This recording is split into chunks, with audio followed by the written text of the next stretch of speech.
Ahoy there, YouTube! I'm back again for another episode of Behind the Corner, where I take you behind the scenes of running Bowers Game Corner and show you and talk to you about a lot of the behind-the-scenes stuff. So if you enjoy that kind of content, please be sure to click on that subscribe button down below, as I'm trying to reach 9,000 subscribers, celebrate my 9-year anniversary of making YouTube content. Also, consider supporting the Patreon down below, as I'm currently a stay-at-home dad, and every little dollar really does count.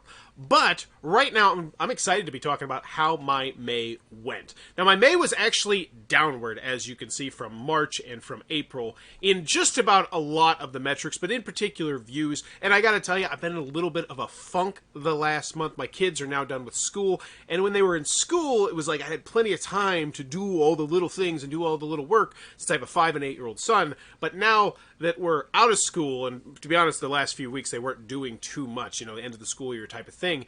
And it's finding that balance again, and I can definitely see it in my numbers right here as I'm down from quite a few months. But one thing I do want to point out too that is still like really positive to me is, let's go back to when I really had my kind of renaissance and when I really started figuring out what I wanted to do. And you can see my numbers from last May were 29,000, so still up 20,000 from last year when more people were at home because of the pandemic. So I am very proud of that. I don't really worry too much about watch time, but actually watch time sitting right there, right about per normal. Once again, that has skyrocketed as well. Subscribers, that's the big one for me. That one dipped a little bit, but 148 subscribers in a month, still awesome, more than February and January. Yeah, look at this. So I'm absolutely smitten with that, and all you new subscribers, welcome. And if there's any particular thing you'd like to see me cover in this Behind the Corner segment, please let me know in the comments down below. I read every single comment, and I try to respond to a lot of them. And then I made $167, so we're really going to dig more into that, because I feel like that's what most people are interested in. And that is down. That's my lowest total all year except for January, but still $167. Let's go back to last May, $61. And now we're up over $100 more. And who's to say next year that's not another $100 or something? You know, that right there to me is just the most exciting thing. Now let's click on daily. Okay, so this kind of shows you the consistent how much I make on a typical day. So $394. So it looks like my lowest amount was about $394. And my highest amount was about $644 that I made on a given day. Now that tells me one thing, which is that I didn't make any like really, really popular videos. Because I'm going to show you something kind of cool here. Let's go back, say 365 days. Look at this exact same chart, and you can see when I can make some of this. Estimated revenue. Yeah, you can see the big spikes on some things. Whereas right now it's like around $6 but it's like, ba-bam! $7.82 on this day, $16 here, $12 here. That's actually just for the Christmas rush. But I always find that kind of neat that you can start to like YouTube lets you see all those numbers, and that's just so cool. Are we on May or are we on June? We're in June. Oh my gosh, what month is it? I'm so embarrassed. I forgot my months. Hey. So let's check out what the most popular videos were for the time period. And Friday Night Funkin', the full-ass game, the Kickstarter critique. And that's one thing you'll notice. Like, the Kickstarter critiques are dominating here. It's just, they do so much good for the channel, and I really enjoy doing them. Just, I never know what to expect. But the video game one at the top, and what's interesting about this one is that this is not a newer video. I believe this month, I've had this out for a couple months now. Let's see. Yeah, so I posted this in April, and it's gotten 13,000 views, and it's still, in the last 32 hours, it got 132 views. Video game Kickstarter projects, let me tell you, boy howdy, we don't come across too many huge ones, but those things are so dang popular. Like, I'm gonna make a bold prediction right now. If Kickstarter gets more big video games, which I don't see why it wouldn't, my channel is going to grow even faster because I'm going to cover everyone. And then look right here, 50 subscribers. That's the big thing. I made this one video on a whim, randomly, 29 minutes and 40 seconds talking about this game, and it has gained me 50 subscribers. And those 50 subscribers are here, you know, they're learning about board games too. We're bringing people into the hobby, and I love that. You know, Tom Vassell was my person that brought me into the hobby, and for these 50 people, who's to say maybe I'm not the person bringing them the hobby? That just feels so stinking cool. So welcome to our hobby. It's awesome. And then we got The Witcher one. And so if you're curious, let's see. So what I can do is I believe, click on this, and it'll show me how much money it actually made me just in the last month. So you can see how on average how much this would say. So we'll just go for just the last. So for May. So in the month of May, this made me $6.62. So, but this video will eventually die. I don't have many evergreen videos, but that just kind of gives you a feel for how much you're going to make per video. We'll do a couple more of those. We'll do some more interesting ones. So this one right here. So this one has 2 minutes and 21 seconds on average that people watched it, whereas this one has 7 minutes and 57 seconds. So let's see how much this one earned me as opposed to the other one in the month. Because I'm really kind of curious to see, does that extra watch time, does it really add up to more revenue? So we'll just go last 28 days. No, we're doing May. Why would I go last 28 days? Do your damn job and go May. Okay, here's May. We'll go over here, and we'll go May. And so it made me $3.49, whereas this one made me $6.62. So it's much more about the views than it is the watch time. Very interesting right there. And that's the other thing, too. That's one thing that you'll notice is I don't gain a huge number of subscribers on the Kickstarter projects. I'm mostly appealing to people outside of the hobby when I'm gaining new subscribers, which is just so interesting. And then we have, God dang it, Illuminati 2nd edition interview. So one thing I want to warn you new viewers is when I go to board game conventions, I do something called a bonanza, which means I shoot tons and tons and tons of videos on these games. On your typical Gen Con bonanza, and Gen Con's the biggest board game convention in the world, well, in America for sure, it's arguable in the world, there's also Essen Spiel in Germany, but anywho, I shoot about 120 videos to 150 videos in a 5-day span, and I put all those videos up in a 5-day span. So, be forewarned, there's a flood of board games coming in October. But this was just a random interview that I did. And it's still getting views 3 years later. And I'm just so lazy, I haven't even done the thumbnail. So let's say in the last 28 days, this video has made me $3.35, and it's gained me a new subscriber. Like, I don't get it. It's just a 3-minute and 20-second interview of just me talking about, yeah, that's it. I don't get it. I don't get it. I love it. I love it. Whenever I go to those conventions. That's why I put out 120 videos. I mean, I love it because I just want to know more about board games. I want to know more about everything. But every single one of those videos that I put out is just scratching a lottery ticket. Just scratches a lottery ticket. I actually want to go back to this, and I want to see exactly how many subscribers that's actually gained. So then we have Clue Suspect, the card game. We have our first review, which I've done 1,300 of. And I have slowed down on those. And to be honest with you, I was getting so stressed out. Because what will happen a lot of the times is I'll play the game the first time, and it won't go over well. I'll be like, this is okay. And then it's really hard to get those games back to the table. And when you don't want to get those games back to the table, it's like, okay, well, I could shoot a review where I've only played it once, which is not typically what I ever want to do. Or I could just kind of, put it on the shelf over here, and then, it gets forgotten about. It becomes my shelf of shame. And so what I got into the habit of was just doing a game night style review. And that's the Thoughts from the Corner. And that's why there's never a Thoughts from the Corner where it's just me, because the whole point of that is that you get numerous different perspectives on the game, which is going to give you a better glance at the game after one play than I think you would get with just me doing it. Which is why Thoughts from the Corner is always with me and someone else who I played a game with, generally on game night. But this is a review for Clue Suspect, the card game. And this is what the bread and butter of Bauer's Game Corner used to be. So how many subscribers have I gained from this lifetime? 19. Okay. What else? And look at that. It's really spiking. Why is this spiking so hard? What the hell? Like, it hasn't spiked this hard in a year. I don't get it. I don't get YouTube sometimes. I don't get the internet. But this one is just a slow and steady one. 25,000 views, and this is a mass market game, the Clue Suspect card game. You can get this on Amazon for like $10. They print the cost to print this thing, since they do so how making board games generally works is, and some people will be like, duh, everybody knows this, but no, some people might not know. The more board games you make, the lower the price drops, and it can drop substantially low. So that's why Kickstarters, Kickstarters, the more, like, when you see, like, 10,000 backers for a game, that's why they can put so many extra stretch goals in there. They can have all those extra goodies, is because they're making just this huge print run of the first edition, and so that just, boom, drops the price down.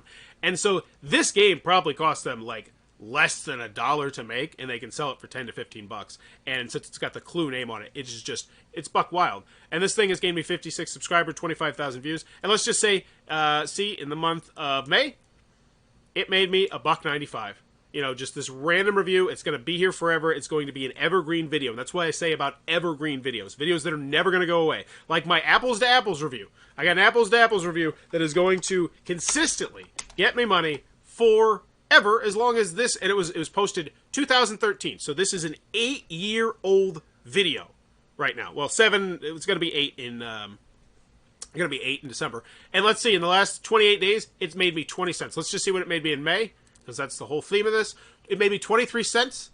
And it's just going to make me. It's going to make me a quarter forever. Every single month, my family's going to have a quarter from YouTube for the Apples to Apples review. And those are great, great, great videos to have.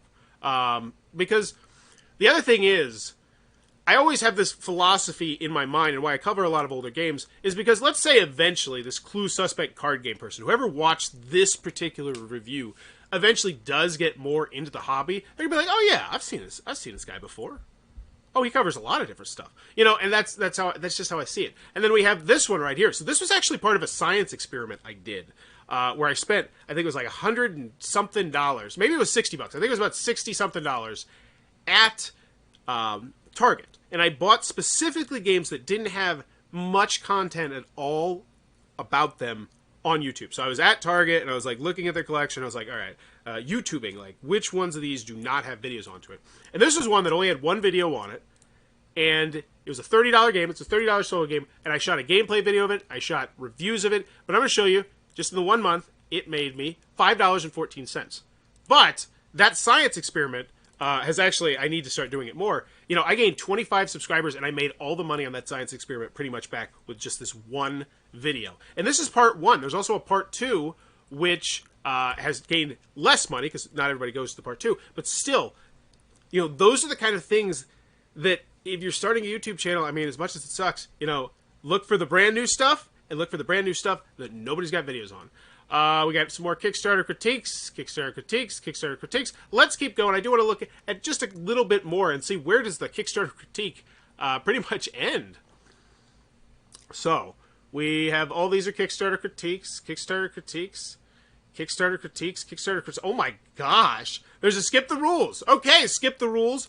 So let's check out that one. And this is another one of those ones that hopefully will be whenever you do a skip the rules video, if you're generally the first person to get that and your YouTube channel stays active, it's just going to be a consistent just ding, ding, ding, ding, ding, ding, ding, ding, ding, because the game never goes away, which is why doing this style of video is actually, like, if you think you would be good at doing skip the rules style videos, try it. And if you do that just for games that don't have it, it is a career path, and I've seen quite a few other YouTubers who have done that and who make a decent chunk of change off of it. It's not just Rodney. Rodney covers the big ones, the Watch It Plays. It's not just Paul Grogan. There's people that are doing a lot of this mass market stuff. They figured it out. You do the mass market stuff. You do the mass market stuff before everybody else. That's where you can make some damn good money. And that's actually where I hope to keep, like, once my kids go back to school, I'm going to try and get better at getting these, these kind of games. Now, this one was actually sent to me by the company, but let's see how much it made me in May, because that's the whole theme of it. $1.74, 2 new subscribers, and as long as this artist stays popular and this game keeps getting reprinted, which, I imagine it's a pretty popular game, it's sold at Target, this video is only going to continue to grow because I started with the head start on everybody else, because I have it tagged all nice and well, and I do want to check that out, actually. So let's check out my Skip the Rules in particular segment here. So we have 30 of those videos, because I would love to see just how those ones do during the month of May. So let's see, let's check out my most popular one, which is, it's that one, and then let's see Bluff It Your Dice game. Let's check out this one. So this was another Target game in the month of May. So it's gained me 10 subscribers, because once again, and those are gateway gamers right there. $1.98. You know, and this, as long as this box keeps getting made, that's going to be money just routinely chugging into Bauer's Game Corner, which is always a nice thing. And then we got lots of Kickstarter critiques. Stoner City, Stoner Monopoly. All right, let's look for a couple more things. So let's check out viewer age. You know, I've never really looked at viewer age, in case you want to know that sort of thing. And let me know in the comments down below what you would be interested to see in this particular segment, because I can write that stuff down, and then the next time I do one of these segments, I can absolutely bring it up. So, definitely the most popular in the 25 to 44 range. That's where the majority of my views come from. And that was just for the month of May. Let's see if that's actually changed lifetime. So let's kind of see if these bars have changed lifetime. It looks like I've skewed older as people have grown, I guess. That makes sense, right? I think. I don't know. All right, let's see. Viewer gender. Let's check that one out. So, dominantly male, 76.7% to 23.4%. And I would really love to talk with some other YouTube reviewer personalities to know more about this specific one. Because I'm going to be willing to bet that I actually have a relatively high number at 23.4 compared to other people. I would make that bold prediction, because right now you're like, wow, you're only 23. But I know our hobby, unfortunately, is just dominated by men in many instances, which hopefully we could fix, you know. But I think because I skew much more to the mass market style games, much more to the lighter games that don't kind of have this barrier to entry that our hobby does right now, like the elitism we have, and I've seen it at conventions where I've seen it with my wife. You know, when my wife is with me, she is treated drastically different at a convention than when she was not. And it's just like, and I saw it, like I actually got to see it, which is one of the weirdest things. I was sitting playing a game and my wife was looking for me, and it was just the way that they talked to her. It was just, it rubbed me the wrong way. I'm not going to go into specifics on companies or something like that, because honestly, it might have just been me. It might have just been the volunteer that day. But anywho, continuing onward. The dates, the views, most popular days. No, nobody wants to see this crap. So let's go for the subscription status. That's the one I want to see. I want to see subscribers gained, subscribers lost. Sorry if I went off on a little tangent there. Subscribers gained, subscribers lost. So this is going to show me specifically which videos people were liking, which videos were people not liking. Subscribers lost. We don't see any particularly high numbers on anything. Just some random Kickstarter critiques, which is fine. Like, if you ever see one that has like a 9 or a 10, and I've had that before, there's been like audio issues and stuff like that, buffering issues, that's when you really need to worry. So let's go over to subscribers gained and see Friday Night Funkin'. Yep, 19. That's huge. So another Kickstarter critique. How many games do I own contest, which that one I am still working on, by the way. I'm down to the last teeny tiny chunk. Unfortunately, as you can see, I don't know if maybe I can aim this up here. We had a major issue that caused me to have to go into our crawl space and fix, because somehow our pipe got broken on the inside of the spigot, where it's like where you have the hose, you turn on the hose. The inside was gushing with water on the inside of my house, and so it's been a little bit stressful the last couple of weeks as a result of that. But that one, I have like 20 more games to count. That one, I have not forgotten about it. I will get to it. I do promise, and I apologize for the wait on that one. But then we got subscribers game, Ice, Buru, Kickstarter, Klook, Suspect, and that's what I'm telling you right there. This one video put out 2 years ago. Nothing spectacular, nothing flashy. It's just a review of this game for subscribers in 1 month. And that's the other thing, a great thing about having evergreen videos, is in theory, that video keeps getting views. That subscriber count is also going to keep getting. And that's a couple, and the more of these you can get, the better. So let's see, do I have another one in here that I can point to? Because these ones, Storytime Chess, that one could potentially become an evergreen video. You know, I'm very interested, actually, because that one was posted in April. I don't think that video is doing too terribly well on the view count, but 3 subscribers means that they really liked what they saw. So it only had 118 views, but 3 people liked it, and that's that's great. That means they liked the chemistry between me and my son. Awesome. He's gonna be excited when he hears that. Destiny's review, that was a hot buzz. So yeah, I don't really have another evergreen like that. Oh, the Game of Life Trouble. That one could be potentially an evergreen one. Eminent Domain, that one's going to be an evergreen one. And that one I'm actually really proud of. So I want to give you another peek behind the curtain on this one right here.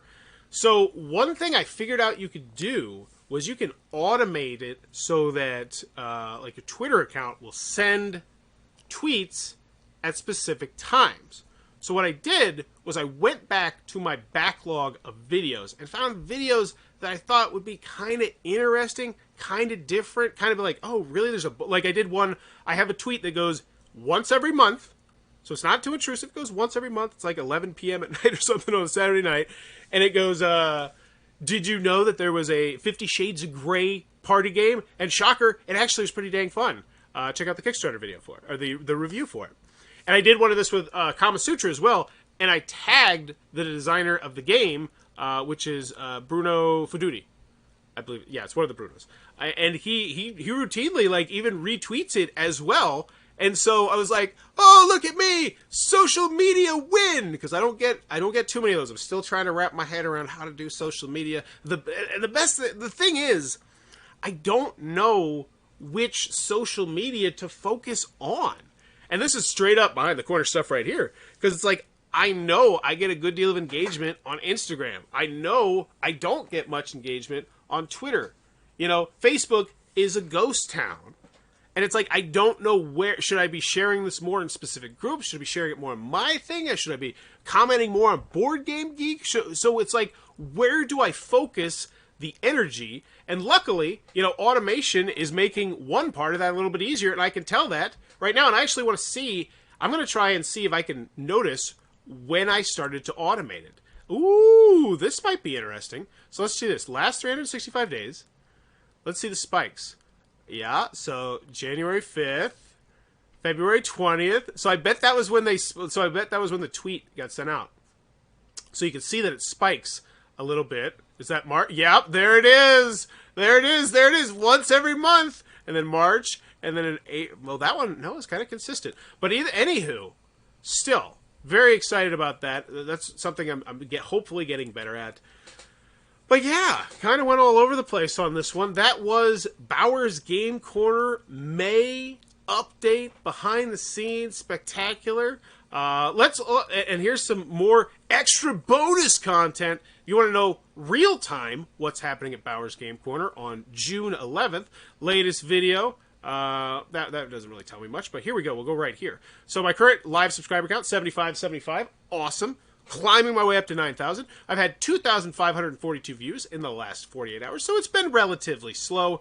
And we can see, you know, what is churning the numbers? It's Kickstarter critiques. You know, it's the Binding of Isaac, you know, being a $4 million Kickstarter. It's the Friday Night Funk, it'd be another multi-million-dollar Kickstarter. Deliverance, this one. Yeah, this one's going to get... I'm very interested to see how this one does, because this is a very religious-themed game. Like, it is, like, blatantly, like, we are wearing a religion on our sleeve. And I think they did a lot of really great things on their Kickstarter, but I'm very curious to see how this video does. How the legs on that one, because it's not just bringing in the typical board game market, it's bringing in the market of people who want to see, you know, the religion project succeed or fail. Which there is. There's a market there that apparently is interested. Arakan Wars, another Kickstarter critique. Another Kickstarter critique for The Witcher Old World. Still keep churning. That one's about to die, though, because that just got done on Kickstarter. But hopefully I'll find another one that'll replace it. Illuminati 2nd Edition, still kicking, never goes away. The Deluxe Seeker Ergonomic Mouse. So this one's a little bit discouraging to me, because I started a new segment called Before You Back, where it's just a really short 3-minute video where I talk about some red flags that I find during Kickstarter critiques. And I thought that segment was going to do better than it has. I'm still going to do it because it's just a public service, I do believe. For this particular project, they actually had another Kickstarter, 2 other Kickstarters they ran before under a different name. They were just flaming dumpster fires. But I'm still glad to see this one at least doing relatively well. Fall of the Mountain King, War Room, Goovis Light. Really, that one. And so I reached out to them about potentially reviewing a Goovis, and they were like, no. No, I was like, well, you got to take the shot, right?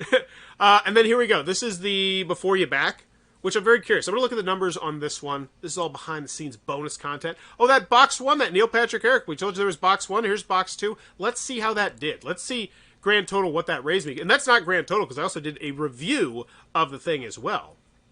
So it made me $19.57, so I'm looking at making about $80 on that one game. Awesome. So, and hopefully that game gets reprinted. That'd be amazing. Chess Up, Bluffinier Dice, Spintronics, Treasure Hunt game, A Bauer Family Learns. Love seeing that one. I wish those ones were more popular.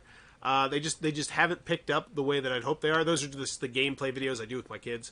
They're still fun to do it. I love doing them. And then Cranium Hullabaloo, which would be another one of those evergreen games that I referred to. So this would probably be another one of my evergreens that I might point to. And let's just see how it did during the month of May. You know, and this was my 10th review. Look at there. Looky there. Lifetime. Let's go. Lifetime, this one review has made me $35 and only 8 subscribers, which tells me it's a pretty crappy review. But I put a nice thumbnail on it. But let's just check it out for the month of May. No, I think this actually is a pretty good review. I don't know. Those were old reviews. 112 views, 55 cents. And once again, this thing keeps getting reprinted. There's like 6 different versions of Cranium Hullabaloo. As long as it keeps getting reprinted, and it will, because it's actually a really great children's game where it gets them up and moving and dancing and all sorts of fun stuff and laughing. That's 55 cents just every month. Forever. Let's see the last year. How much is this making me a year? Let's go $17. $9.20. Yep. So pretty much somebody hands me, next year somebody's going to hand me a $10 bill for this game right here. YouTube will. And that's just so cool to me. You know, I made this video a different life ago, and it still was a good choice because it still made me $9 last year. But there you go. That is Behind the Corner. If you enjoy that segment, please let me know in the comments below how I can make it better, what I could mention, what other interesting aspects you would like to see. And as always, thanks for your time, YouTube. Bye-bye. Nope, don't